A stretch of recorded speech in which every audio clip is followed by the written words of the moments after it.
Hello everybody, welcome to this episode of Thinking for an Age, which I share on my channel, Tunde Akande Live. The title of our lecture for today's episode is The Error of Relativism, Part 2. The Error of Relativism, Part 2. In other words, this is the Part 2 of the earlier discussion we had on the error of relativism. I feel like doing this Part 2 because it's another way of rendering the same discussion. Now, relativism in its various forms has become one of the most influential ideas in contemporary thought.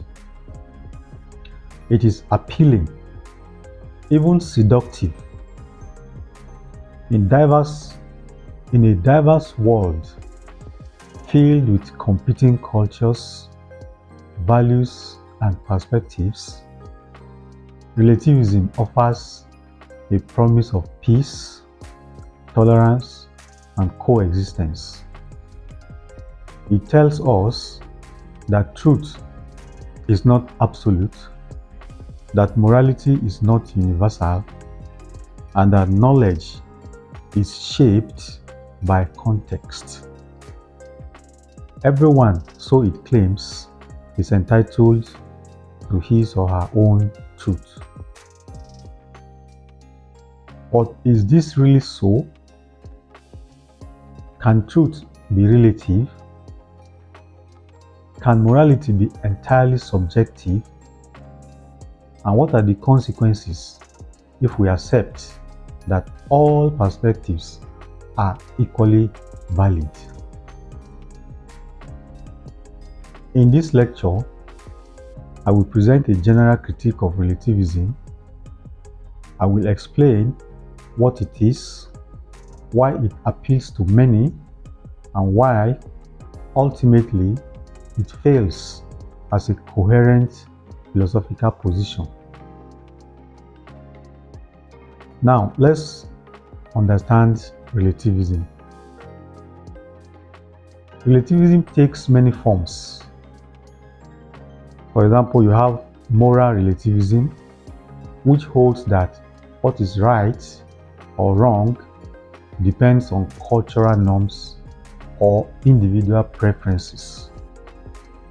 Then you have epistemic relativism, which argues that knowledge is contingent on specific social and historical contexts. You also have cultural relativism, which teaches that we cannot judge other cultures by the standards of our own. Okay? What unites all these views is a rejection of universality. In each case, relativism denies that there are objective truths that apply across all times, cultures, and individuals. Instead, it posits that truth is created or constructed within a particular framework.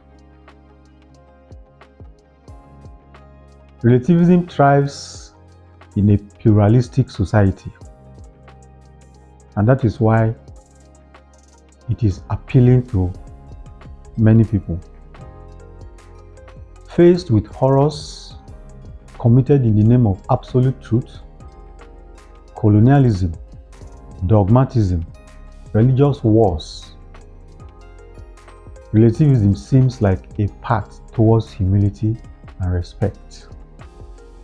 It claims to make space for the other, for difference, and for the marginalized. In education, it is often promoted as intellectual openness. In ethics, it aligns with tolerance. In politics, it appears democratic. All voices matter. All views are equal.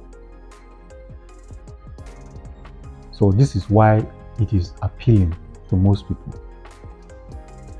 But this widespread appeal makes serious philosophical or masks serious philosophical weaknesses.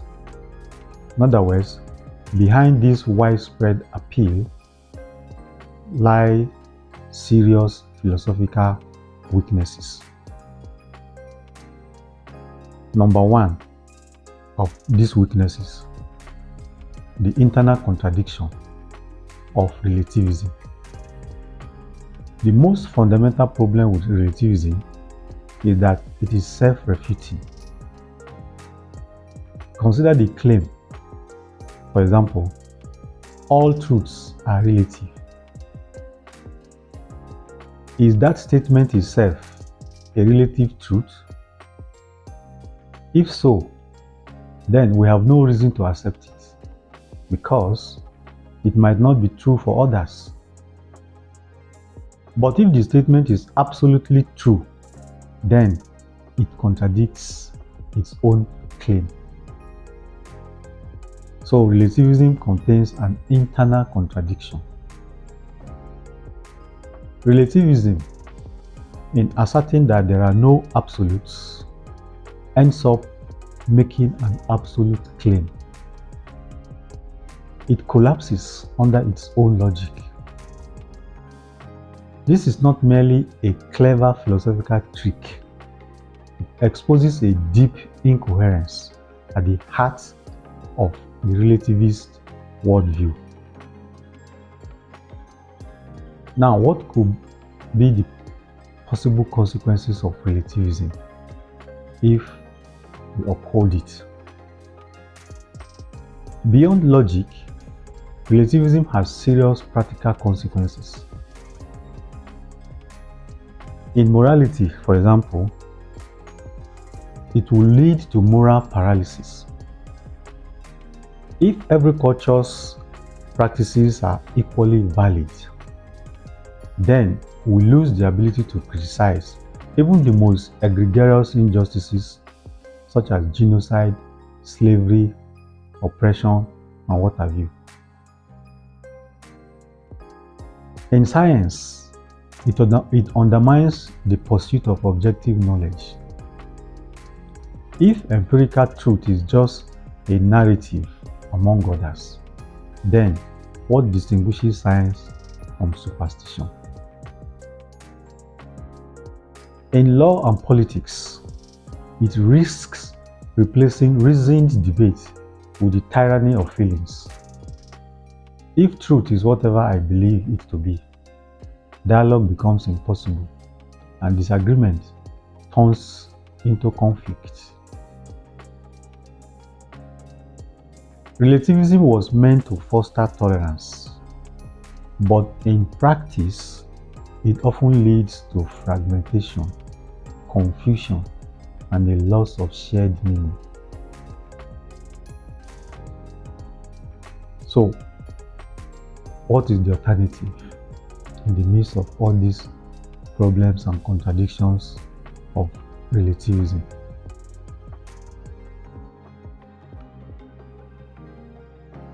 Not authoritarian dogmatism, but a renewed commitment to objective truth. A belief that some things can be right or wrong, true or false, regardless of who believes them. Philosophers from Plato to Immanuel Kant have defended this position. Plato argued that justice is not a matter of opinion, but a reflection of a deeper reality. Kant, in his categorical imperative, proposed moral laws that apply to all rational beings. Objective truth does not mean infallibility. Please take note of that. When we say that there is objective truth, we are not saying that it connotes infallibility. It does not mean that we know everything, but it means that truth exists independently of our perspectives, and that we can, through reason, debate, and evidence, seek to discover it. Finally, relativism presents itself as humility, but it often conceals a deeper cynicism, that is, the belief that truth is unreachable, that nothing ultimately matters. But truth matters, justice matters, and meaning matters. To defend objectivity is not to be arrogant, but to believe in the possibility of shared understanding. In a world that desperately needs reasoned conversation and moral clarity, we must reject the error of relativism and return to the pursuit of truth. I wish to pause here and allow you to reflect on what I've said so far. If you like what you have heard, endeavor to subscribe to this my channel, share this video, turn on the notification icon so that you can always get notified each time I upload a new video. Thank you for watching. Till I come your way again, please bye for now and have a lovely day.